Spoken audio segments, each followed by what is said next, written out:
दोस्तों एक जमाना था जब निसान दुनिया की टॉप कार ब्रांड्स में से एक था। Skyline GTR, Nissan petrol 350Z, ये नाम ही काफी थे कार एंथुसियास्ट के लिए। लेकिन आज वही निसान क्राइसिस के एज पे खड़ा है। ना सिर्फ ग्लोबल लेवल पे बल्कि इंडिया में इसका फ्यूचर अनसर्टन है। आज के इस वीडियो में हम बात करेंगे एक जापानीज कार जायंट की राइज एंड फॉल की कंप्लीट स्टोरी, कार्लोस गोन के ड्रामेटिक सागा की इनसाइड डिटेल्स और निसान इंडिया के कंफ्यूजिंग बिजनेस डिसीजंस के एनालिसिस। तो सीट बेल्ट लगाओ दोस्तों, निसान की पूरी कहानी देखते हैं। 1933 में जापान में एक कंपनी था तोबाता कास्टिंग। उसमें एक ऑटो डिवीजन बनाया गया था जिसका नाम रखा गया था निसान मोटर कंपनी। ये ब्रांड वर्ल्ड वॉर 2 के बाद प्रॉपर फॉर्म में आया और 1950s और 60s में इन्होंने अपने रिलायबल और अफोर्डेबल कार्स के लिए सॉलिड रेपुटेशन बनाई। 1960s के दौरान इनकी गाड़ियां डैटसन नाम से एक्सपोर्ट होते थे अमेरिका और यूरोप में, और यही नींव बना उनके ग्लोबल सक्सेस का। वैसे 1960s में निसान जापान में काफी फेमस होने लगा। पूछो क्यों? 1960s में निसान एक बहुत बड़ा नाम था जापानीज रेसिंग फैंस के बीच में। इनकी गाड़ियां लगातार फर्स्ट, सेकंड और थर्ड पोजीशन में आती थी। जरा इनकी गाड़ियां देखो, कौन नहीं होगा इनका फैन। 80s और 90s तक आते आते निसान ने बनाई यूएस मार्केट और बूमिंग जापानीज मार्केट के लिए स्पोर्टी और आइकॉनिक कार्स जैसे Nissan Skyline GTR, Silvia 300ZX। ये कार्स एंथुसियास्ट के लिए ड्रीम मशीन्स बन गई थी और काफी पॉप कल्चर में भी फैल गई थी। इनके कूल गाड़ियों को दिखाया गया था इनिशियल डी जैसे जापानीज एनिमे कार्टून्स में। JDM कल्चर में निसान का नाम एक स्टैंडर्ड बन चुका था, लेकिन 1990s के एंड तक कहानी पूरी पलट गई थी। रेसिंग एक बहुत महंगी हॉबी है इवन फॉर अ कंपनी, और ऐसे रेसिंग खेलते रहोगे, एक्चुअल बिजनेस पे ध्यान नहीं दोगे तो समझ जाओ अंत निकट है। 1999 था बड़ा क्राइसिस का साल। निसान लगभग दिवालिया हो गया था। कंपनी पे कर्ज था 1.5 लाख करोड़ से ज्यादा। क्या बात कर रहे हैं? और लॉसेस इतने भयंकर थे कि इससे बचना मुश्किल लग रहा था। तब एंट्री होती है एक फ्रेंच कंपनी की। फ्रेंच कंपनी रेनो ने इन्वेस्ट किया और 36.8% स्टेक निसान में ले लिया और CEO बनाया कार्लोस गोन को। ये कार्लोस गोन जो तब तक डूबते हुए कंपनीज का टर्न अराउंड स्पेशलिस्ट के रूप में फेमस हो गए थे, और गोन ने कमाल कर दिया। Cost cutting, factory closures, layoffs, hard decisions थे लेकिन इफेक्टिव भी थे। इन सब के थ्रू इन्होंने निसान को सिर्फ 2 साल के अंदर प्रॉफिट में लेके आ गए। निसान रिवाइवल प्लान ने बिजनेस हिस्ट्री बना दी। 2005 तक निसान बन गया था एक प्रॉफिटेबल और respectable brand. Generic cars like Maxima, Altima और सैंट्रा। कार्लोस गोन को जापान में सेलिब्रिटी स्टेटस मिल गया था। उन्हें 7-Eleven CEO कहा जाता था क्योंकि वो 7 AM से 11 PM तक काम करते थे। जापानीज मीडिया ने उन्हें हीरो बना दिया था। लेकिन दोस्तों निसान की ओरिजिनल एसेंस थी racing, fast cars, JDM icons banana. But अब मिड 2000s में वो सिंपल फैमिली हैचबैक्स, सिडेंस और बड़ी कैरावैन्स बनाने में बिजी हो गई थी। दोस्तों अब सीट बेल्ट को कस के पकड़ लेना, क्योंकि यहाँ से शुरू होती है निसान के एक्चुअल डाउनफॉल की कहानी। इनफैक्ट जितनी तेजी से कार्लोस गोन ने कंपनी उठाई, उतनी ही क्वाइटली डाउनफॉल की बुनियाद भी पड़ चुकी थी। सबसे पहला मिस्टेक, निसान ने R&D और प्रोडक्ट इनोवेशन में कॉम्प्रोमाइज करना शुरू कर दिया। कार्लोस का फोकस था कॉस्ट कटिंग में और इस चक्कर में नए एक्साइटिंग प्रोडक्ट्स बनाना पीछे छूट गया। याद है निसान की 1970s की इनोवेशन अब स्लो हो गई, क्रिएटिविटी कम हो गई। एक और मेजर प्रॉब्लम थी अलायंस की स्ट्रक्चर।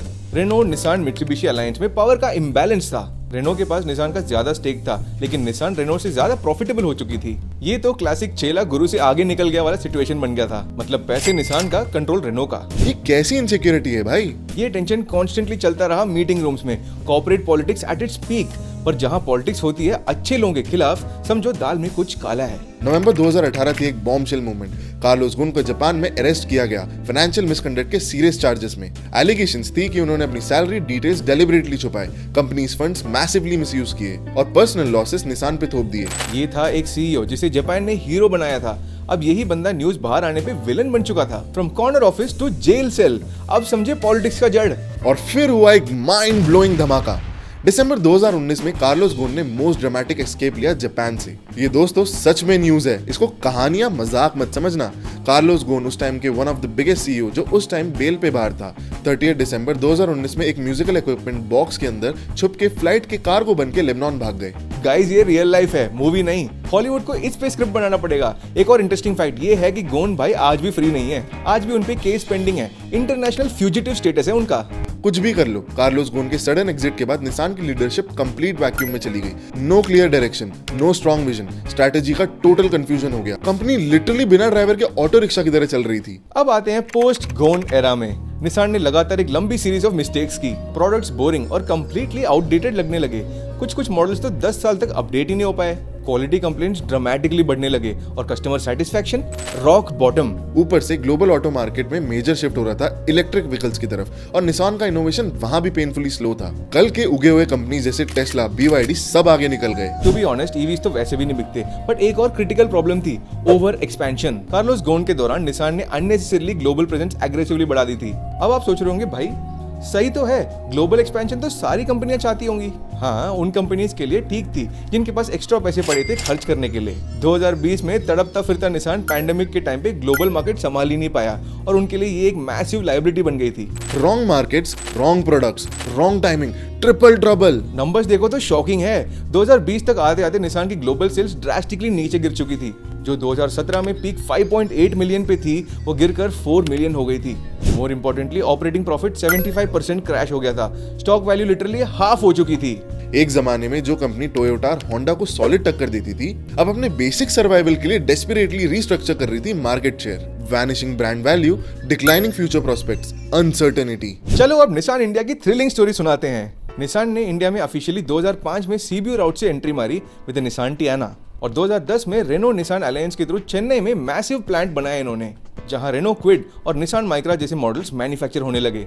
इनिशियल ईयर्स में जैसे माइक्रा, सनी जैसे मॉडल डिसेंट थे सेल्स वाइज, पर बाद में मेजर प्रॉब्लम शुरू हो गए। निसान इंडिया का सबसे बड़ा मेन इशू था कंप्लीट आइडेंटिटी क्राइसिस। कभी डैटसन ब्रांड सडनली ले आए एंट्री लेवल सेगमेंट के लिए, कभी रेनो के एग्जैक्ट क्लोन बना दिए जैसे निसान टेरानो, जो बेसिकली डस्टर की कॉपी थी।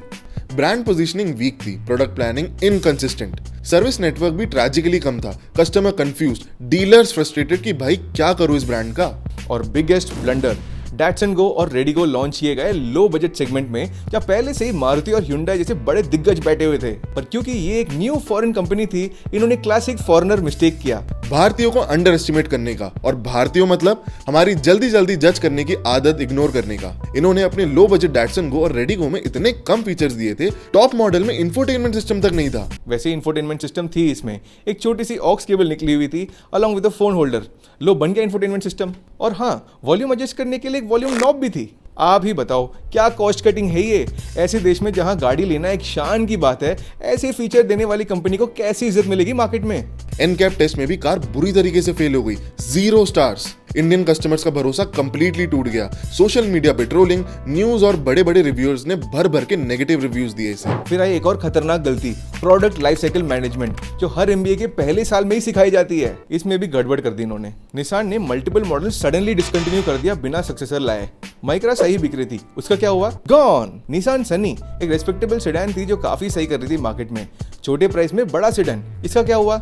गायब। और टेरानो, ये तो मुझे स्टार्टिंग से पसंद नहीं था क्योंकि it was a rebadge duster, इसको भी खत्म कर दिया। एंड इन सब गाड़ियों का कोई ठीक रिप्लेसमेंट भी नहीं दिया। What a tragedy. आज के करंट सिनेरियो में एक प्रोडक्ट है निसान का जो एक्टिवली बिक रहा है, द मैग्नाइट। हाँ, ये एक जेन्युइनली सॉलिड कॉम्पैक्ट SUV है, ग्रेट वैल्यू फॉर मनी, पर इसके भी बेस मॉडल्स में इंजन बहुत वीक है। क्या एक अकेली कार एक पूरी कंपनी का भारी बोझ उठा सकती है? 2023 तक निसान इंडिया का मार्केट शेयर पैथेटिकली गिर गया, सिर्फ 1.1% रह गया। होंडा, टोयोटा, किया, इवन टाटा, जिनकी गाड़ियां लेजेंडरी अनरिलायबिलिटी लेके आते हैं, सब बहुत आगे निकल गए। तो अल्टीमेट क्वेश्चन ये है, क्या निसान इन सब चीजों के बाद भी कमबैक कर सकता है? एक होती है कॉन्फिडेंस और एक होती है निसान लेवल कॉन्फिडेंस। इन्होंने 2023 में ऑफिशियली अनाउंस किया कि वो इंडिया में वॉपिंग 5,300 करोड़ का इन्वेस्टमेंट करेंगे, नए नए मॉडल्स लेके आएंगे इंक्लूडिंग इलेक्ट्रिक व्हीकल्स। कहाँ है वो? By the way, Nissan Magnite का एक्सपोर्ट सक्सेसफुली हो रहा है मल्टीपल कंट्रीज में, जो डेफिनेटली एक आशा की किरण है। निसान की कहानी एक बड़ी वार्निंग है कि सिर्फ एग्रेसिव ग्रोथ और कॉस्ट कटिंग से ज्यादा दिन नहीं चल सकते। रेगुलर इनोवेशन और लोगों की मेंटालिटी समझना सबसे ज्यादा जरूरी है। और रोहन भाई, अगर तुम निसान होते तो क्या करते? सबसे पहले ditch that 1 litre naturally aspirated engine. शुरू ही 1 लीटर टर्बो मॉडल से करो, because the 1 litre naturally aspirated engine is very very underpowered. That's it for this episode. अगले किस गाड़ी का स्टोरी देखना चाहते हो कमेंट्स में जरूर बताना। ऐसे और मस्त मस्त कार वीडियोस के लिए सब्सक्राइब टू शिफ्ट क्लब।